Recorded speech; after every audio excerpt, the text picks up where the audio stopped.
जांजगीर चांपा में हावड़ा मुंबई मुख्य रेल मार्ग पर बना अकलतरा ओवरब्रिज जर्जर हालत में है और बीचों बीच गड्ढा बना हुआ है। सरिये दिखाई दे रहे हैं। राहगीरों को आने जाने में डर बना रहता है कि कोई हादसा ना हो जाए। हैरानी की बात यह है कि जर्जर ब्रिज पर भी वाहनों का आना जाना जारी है। ब्रिज पर एक दो लाइट को छोड़कर सभी बंद है।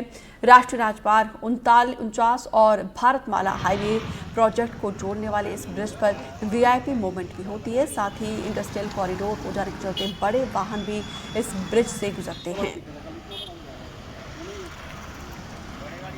देख सकते हैं यहाँ पर कि ये गड्ढा है जो ओवरब्रिज के बीचों बीच बना है और इसमें सरिया स्पष्ट निकला हुआ है और अगर कोई भी अगर इसमें गिरेगा तो डायरेक्ट वो नीचे की ओर जाएगा। इसके साथ ही जब हम इधर आएंगे तो देखेंगे कि ये जो रेलिंग लगाया गया था ये रेलिंग हवा में लटक रहे हैं और ये गंभीर हादसों को आमंत्रित कर रहे हैं। इसके साथ ही ये आप देख सकते हैं कि इसको कोई भी अगर हल्का सा टच करे तो ये नीचे गिरे और किसी के भी अगर ऊपर गिरेगा तो वह जख्मी होगा और उसकी जान भी जा सकती है। इसके साथ में जब हम आगे बढ़ रहे हैं तो ये आपको गड्ढे नजर आएंगे और ये गड्ढे साधारण गड्ढे नहीं है, ये पानी को रोकते हैं और थोड़ा भी बरसात होने पर ये जल भराव की स्थिति इसमें निर्मित हो जाती है।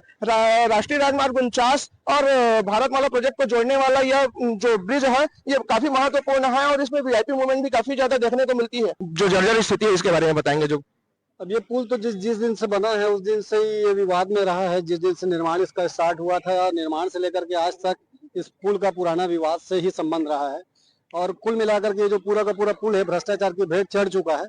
आप तो देख ही रहे हो, बताने की जरूरत नहीं कि अभी जो जितना बड़ा गड्ढा हुआ है इसमें कभी भी कोई भी आदमी गिर के कुछ जान माल का नुकसान हो सकता है।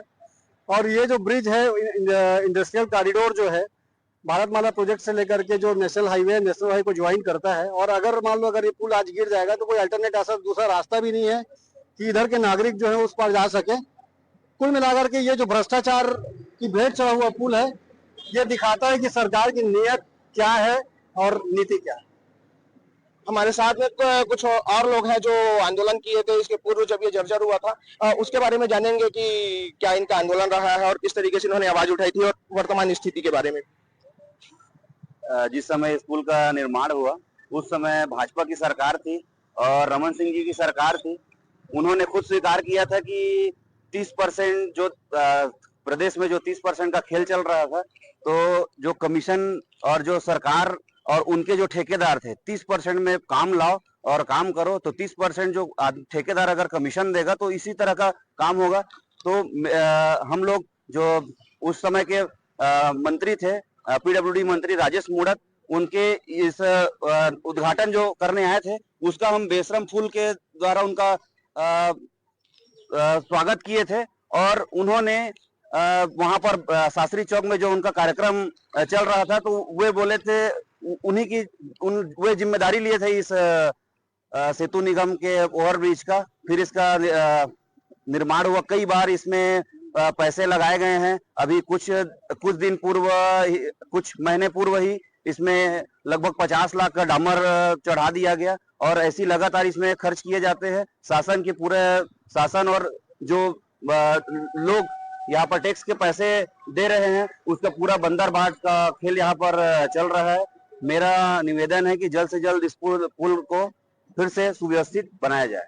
पूरे नगर को जोड़ने वाली ओवरब्रिज है और पिछले कुछ दिनों से लगातार इस ओवरब्रिज के बीच अव्यवस्था भी दिख रही थी और टूट फूट भी दिख रहा था। मरम्मत के लिए कई बार संपर्क किया हुआ है नगर पालिका द्वारा, परंतु अभी तक कोई नहीं आया है।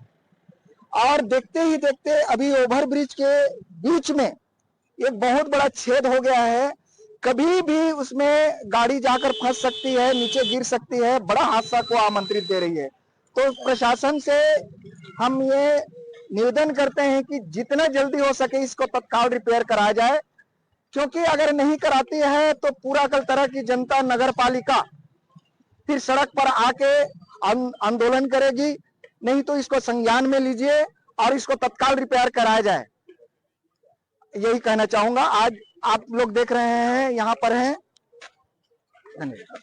नगर पालिका प्रशासन पीडब्ल्यूडी की बड़ी लापरवाही को आपने देखा और अब ऐसे में देखने वाली बात होगी कि कब तक इसका मरम्मत कराया जाता है और लोगों को राहत दी जाती है। शैलेंद्र कुमार श्रीवास, एनडीटीवी, जांजगीर चांपा।